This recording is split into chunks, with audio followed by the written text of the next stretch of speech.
Students, welcome to triple star academy Banda. तो students, आज जो है हम पढ़ने वाले हैं 11th क्लास का डाइवर्सिटी ऑफ लिविंग वर्ल्ड का ये तीसरा लेक्चर, जिसमें हम पढ़ेंगे स्टूडेंट्स नॉमेनक्लेचर यानी कि नामकरण क्या है। ठीक, पिछले लेक्चर्स में हमने जो पढ़ा था, ठीक, वो इसके पहले हमने बताया था कि नॉमेनक्लेचर है क्या। ठीक, अब इसमें आप बात करेंगे कि नॉमेनक्लेचर कितने प्रकार का होता है और इसके रूल्स क्या हैं। ठीक, और सबसे मोस्ट इंपॉर्टेंट बाइनोमियल नॉमेनक्लेचर क्या है, इसके बारे में हम पढ़ेंगे। ठीक है स्टूडेंट, देखते हैं। तो देखिए स्टूडेंट्स, नॉमेनक्लेचर यानी कि नामकरण क्या है, तो ये पिछले आपने लेक्चर में पढ़ा है। अगर अभी तक आपने वो वीडियो नहीं देखा है, नीचे डिस्क्रिप्शन में जाएं, वहां पर आपको लिंक मिल जाएगी। देखिए स्टूडेंट्स, नॉमेनक्लेचर दो प्रकार का होता है। एक होता है लोकल नेम यानी कि इसी को हम वर्नाकुलर नेम कहते हैं, और दूसरा होता है साइंटिफिक नेम। पहला क्या होगा, लोकल नेम। तो मैंने आपको बताया था कि लोकल नेम का मतलब क्या है कि जो आपके शहर में या गांव कस्बे में जो आप जहां पर रहते हैं, तो वहां पर जीव का जो नाम रखा जाता है या उस जीव को जो नाम लेते हैं, उसको हम लोकल या वर्नाकुलर नेम कहते हैं। ठीक, वर्नाकुलर का मतलब होता है वहीं का, वो जो है जहां का निवासी हो, तो वहीं का उसको नाम जो दिया जाता है, उसको हम क्या कहते हैं, वर्नाकुलर नेम या लोकल नेम कहते हैं। ठीक, साइंटिफिक नेम क्या है, तो साइंटिफिक नेम वो होता है कि जिसको हम क्या कहें, एक जो है जीव का नाम रखा जाए, और वह है नाम किसके आधार पर रखा जाए, अंतरराष्ट्रीय कोड्स के आधार पर रखा जाए। ठीक, तो अंतरराष्ट्रीय कोड्स के आधार पर साइंटिफिक नेम जिस जीव का एक हो जाता है, तो वही जो है जीव का नेम पूरे विश्व में चलता है। तो इसको हम क्या कहते हैं, साइंटिफिक नेम या वैज्ञानिक नेम कहते हैं। ठीक है स्टूडेंट्स, लोकल नेम या वर्नाकुलर जो नेम है, ठीक, ये आज भी ये पद्धति चलती है, यानी कि जिसको हम क्या कहते हैं कि जैसे मैंने उदाहरण बताया था, प्याज है तो अपने यहाँ प्याज हम कहेंगे, कहीं और दूसरी जगह कुछ और कहते हैं। ठीक, तो इस प्रकार से अलग अलग नेम सब जो है जीवों के अलग अलग प्रांत, शहरों, कस्बों में रखे गए हैं। ठीक, साइंटिफिक नेम क्या है, वैज्ञानिक नेम। तो ये साइंटिफिक नेम जो है वो वैज्ञानिक नेम, एक जीव का अगर नेम रख दिया गया तो वही जीव का नेम हमेशा और पूरे विश्व में वही लिया जाएगा। ठीक, साइंटिफिक नेम देखिए स्टूडेंट्स तीन प्रकार का है। एक पॉलिनोमियल नॉमेनक्लेचर, दूसरा है आपका ट्राइनोमियल नॉमेनक्लेचर, ठीक, और तीसरा है आपका बाइनोमियल नॉमेनक्लेचर। ठीक है स्टूडेंट्स, तो पॉलिनोमियल नॉमेनक्लेचर आप लोग देख रहे हैं कि पॉली लगा हुआ है। पॉली का मतलब कि बहुत ज्यादा, ठीक, या आप कह सकते हो कई सारे। नॉमियल नॉमेनक्लेचर यानी कि पॉलिनोमियल नॉमेनक्लेचर का मतलब है कि जो ऐसा जो है नेम जो क्या हो कि बहुत सारे कंपोनेंट्स में हो, क्या हो, बहुत सारे कंपोनेंट्स में उसका नेम रखा गया हो। ये जो पद्धति है वो 1700 के पहले की पद्धति है, अब ये नहीं चलती है। पॉलिनोमियल नॉमेनक्लेचर में एक जीव का बहुत से नेम होते थे, ठीक, होते साइंटिफिक नेम ही थे, लेकिन बहुत सारे नेम उसके कंपोनेंट्स में रखे जाते थे, टुकड़ों टुकड़ों में। इसी प्रकार ट्राइनोमियल नॉमेनक्लेचर है। ठीक, तो यह जो पद्धति है ये लामार्क ने विकसित की थी, और लामार्क नामक वैज्ञानिक जो विकसित की थी, तो इसमें एक नेम के तीन जो है कंपोनेंट्स रखे गए। कितने स्टूडेंट्स, तीन कंपोनेंट्स रखे गए। जैसे आपका ह्यूमन है यानी कि मनुष्य का, तो होमो सैपियंस सैपियंस, इसमें बताया गया, लामार्क ने बताया कि जो भाई नाम होगा साइंटिफिक, वो तीन कंपोनेंट्स में रखे जाएंगे, जैसे कि होमो सैपियंस सैपियंस। ठीक, तो तीन कंपोनेंट्स इसके हो गए। लेकिन क्या हुआ कि भाई बाद में इसमें दिक्कत होने लगी।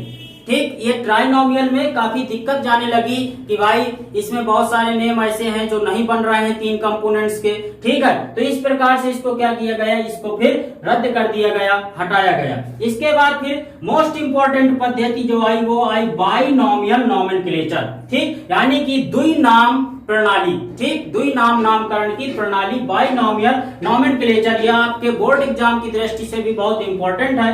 और इसको स्टूडेंट्स जो विकसित किया था वो किसने किया था, वो किया था स्टूडेंट्स लीनियस नामक वैज्ञानिक ने। किसने किया था, लीनियस नामक वैज्ञानिक ने। ठीक, लीनियस नामक वैज्ञानिक ने इसको जो है विकसित किया था। सबसे पहले अपनी एक पुस्तक में फिलोसोफिया बॉटेनिका, किसमें स्टूडेंट, फिलोसोफिया बॉटेनिका में पहले इसके कुछ जो है नियम रखे थे। इसके बाद जो है इन्होंने क्या किया कि सन 1753 में इन्होंने एक पुस्तक और लॉन्च की जिसको कहा गया स्पीसीज प्लांटारम, उसका नाम रखा गया स्पीसीज प्लांटारम, और यह प्लांट्स पर आधारित थी और इसमें 5900 यानी कि 5900 प्लांट्स को जो है दर्शाया गया था। इसके बाद एक और 1758 में इन्होंने एक पुस्तक और लॉन्च की जिसका नाम रखा गया सिस्टमा नेचुरी। क्या रखा गया स्टूडेंट, सिस्टमा नेचुरी, और यह एनिमल्स पर आधारित थी और इसमें 4326 एनिमल्स रखे गए। ठीक है स्टूडेंट्स, यानी कि 4326 एनिमल्स इसमें रखे गए, और स्पीसीज प्लांटारम में 5900 प्लांट्स, और लिनियस ने जो सबसे पहले पुस्तक विकसित की थी जिसमें ये बाइनोमियल नोमेनक्लेचर के कुछ नियम दिए थे वो था फिलोसोफिया बॉटेनिका। इसमें कुछ ही नियम रखे गए थे जो कि ठीक उसको पता नहीं है। सिस्टमा नेचुरी जो था वो 10th एडिशन था, यानी कि जो ये इनकी पुस्तक थी 1758 की, वह इनका 10th एडिशन था। ठीक, पुस्तक का 10वां जो है आप कह सकते हो एडिशन था। ठीक है स्टूडेंट्स, तो ये इतनी बात हो गई। अब हमें पढ़ना है मोस्ट इंपोर्टेंट जो टॉपिक है वो पढ़ना है बाइनोमियल नोमेनक्लेचर। बोर्ड एग्जाम की दृष्टि से क्वेश्चन आता है कि द्विनाम नामकरण जो पद्धति है उसके रूल्स क्या हैं, उसके नियम को आप लोग बताइए। ठीक है स्टूडेंट, तो इसके अब हम नियम पढ़ते हैं कि यह क्या है। अब हम पढ़ेंगे रूल्स ऑफ बाइनोमियल नोमेनक्लेचर। ठीक, यानी कि हिंदी में आप बताओगे कि द्विनाम नामकरण पद्धति के नियम। तो देखें स्टूडेंट्स, पहला नियम, एक नाम के दो पार्ट होते हैं। ठीक, मैंने अभी बता रखा है कि बाई का मतलब दो, यानी कि किसी जीव के नाम किसी जीव का जो नाम हो उसमें कितने पार्ट हो, दो पार्ट या दो कंपोनेंट्स में वो बना हो। ठीक, तो दो पार्ट होते हैं, पहला जेनेरिक नेम और दूसरा स्पेसिफिक नेम। ठीक है स्टूडेंट, अब आप कह दो कि सर ये तीसरा आप कहां से ले आए, ऑथर साइटेशन। तो ये तीसरा इंपॉर्टेंट भी होता है नहीं भी, यानी कि जरूर अगर आपको जरूरत लगे कि भाई इसको लिखना जरूरी है तो लिख सकते हो, नहीं तो कोई आवश्यकता इसकी नहीं पड़ती है। यानी कहने का मतलब है कि अगर मैं आपको साफ साफ बताऊं वास्तविकता, तो आप यहाँ पर 2 की जगह 3 कर सकते हो। यानी कि इसमें क्या होता है कि एक नाम के 3 पार्ट होते हैं, पहला जेनेरिक नेम, दूसरा स्पेसिफिक नेम और तीसरा ऑथर साइटेशन। ठीक, ऑथर साइटेशन का मतलब क्या है कि जैसे मान लीजिए जेनेरिक यानी कि जीनस क्या है, तो मैं अगर एक नेम ले लूं मैंगीफेरा इंडिका, मैंगीफेरा। ठीक, तो मैंगीफेरा क्या हो गया आपका जेनेरिक नेम यानी कि जीनस हो गया। ठीक, अब इसमें स्पीसीज क्या हो जाएगी, इंडिका। क्या हो जाएगी, स्पीसीज हो जाएगी इंडिका, यानी कि ये हो गया आपका स्पेसिफिक नेम। अब इसके बाद जो ऑथर साइटेशन है तो वो हो जाएगा लिन या इसी को एल। अब कह दो सर ये क्या लिख दिया आपने। ठीक है, तो ये जो लिखा है ये इसके खोजकर्ता का नेम है, यानी कि जो आम का पौधा है। ठीक, तो उसको जो नाम दिया था सबसे पहले मैंगीफेरा इंडिका, वो दिया था लिनियस नामक वैज्ञानिक ने। किसने दिया था, लिनियस नामक वैज्ञानिक ने। इसीलिए इनका नाम जो शॉर्ट में लिन या एल से दर्शाया गया है। ठीक है स्टूडेंट्स, अब बात करते हैं कि इसके नीचे हम अंडरलाइन तो कर देते हैं ऐसे, लेकिन इसके नीचे आप कर भी सकते हो और नहीं भी कर सकते हो। अब बात करें अगर कि इतने सारे जो पौधे हैं या जीव हैं या कह सकते हो जंतु भी और पौधे भी बहुत सारे हैं, तो सबके वैज्ञानिकों के नेम याद करना थोड़ा सा मुश्किल है। ठीक है, तो इसीलिए क्या हुआ कि इसको कहा गया कि आप चाहें तो लगा सकते हैं और चाहें तो नहीं भी इसको लगा सकते हैं। ठीक है स्टूडेंट्स, इसके बाद दूसरे नंबर में बात करें तो जेनेरिक एंड स्पेसिफिक नेम जो है वह है लैटिन भाषा, इसमें लैटिन भाषा से लिए जाते हैं। ठीक, यदि किसी अन्य भाषा से लिए गए हों तो उनको क्या करते हैं, हम लैटिनाइज्ड करते हैं। क्या करते हैं, लैटिनाइज्ड करते हैं। लैटिनाइज्ड कैसे करते हैं वो नीचे वाले में देखें कि जेनेरिक एंड स्पेसिफिक नेम हाथ से लिखने पर रेखांकित किया जाता है। क्या किया जाता है, रेखांकित किया जाता है। उदाहरण देख लीजिए, जैसे मैंने ये नीचे आपको रेखा ऐसे बना दी है, एक अंडरलाइन कर दिया है। ऐसा क्यों किया है, ये इसीलिए किया है ताकि इसकी जो लैटिन भाषा है वो आपको समझ में आए, यानी कि ये लैटिनाइज्ड हो जाए। ठीक, क्यों? क्योंकि हम लैटिन भाषा में तो लिख नहीं सकते हाथ से, इसीलिए हम क्या करते हैं कि इसको अंडरलाइन कर देते हैं ताकि ये लगे कि हाँ ये वैज्ञानिक नेम है। क्या है? ये वैज्ञानिक नेम है। अगर आप ये लोग ये अंडरलाइन नहीं करते हैं तो ये आपको जो है पूरी तरह से ठीक नहीं माना जाएगा। या तो फिर आप इसको लैटिन भाषा में लिखें तो वो पॉसिबल नहीं है हाथ से लिखना, तो रेखांकित किया जाता है। जबकि प्रिंट करने पर, ये देखिए यहाँ पर है, प्रिंट करने पर इसको हम इटैलिक्स में छापते हैं। किसमें छापते हैं? इटैलिक्स भाषा में छापते हैं। और जो इटैलिक्स भाषा है वो क्या दर्शाती है?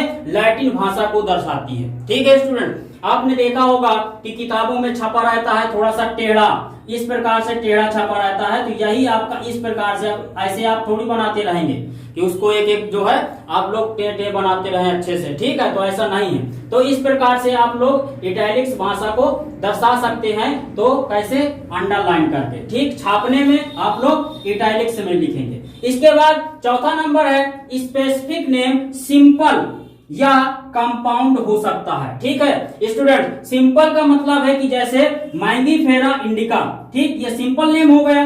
ठीक है, इसमें स्पेसिफिक नेम है और क्या है? Genus name. ठीक, लेकिन कंपाउंड जो नेम है, ठीक, वो कैसा होगा?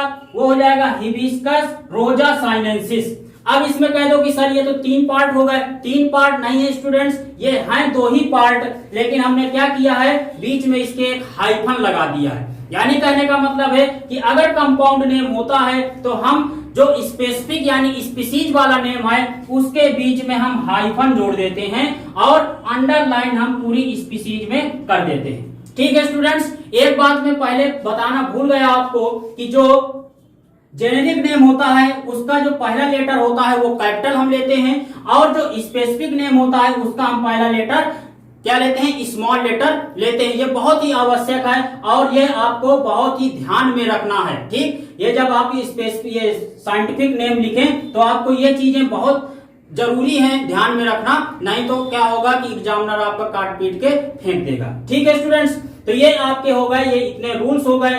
1-2 रूल्स और बाकी हैं, मैं उसको अगले लेक्चर में डिस्कशन करूंगा, नहीं तो फिर हो जाएगा वीडियो लंबा तो आप लोग देखोगे नहीं। ठीक है, तो अपने दोस्तों को शेयर करें इस वीडियो को ताकि उनको भी ये लाभ मिल सके। ठीक है स्टूडेंट्स।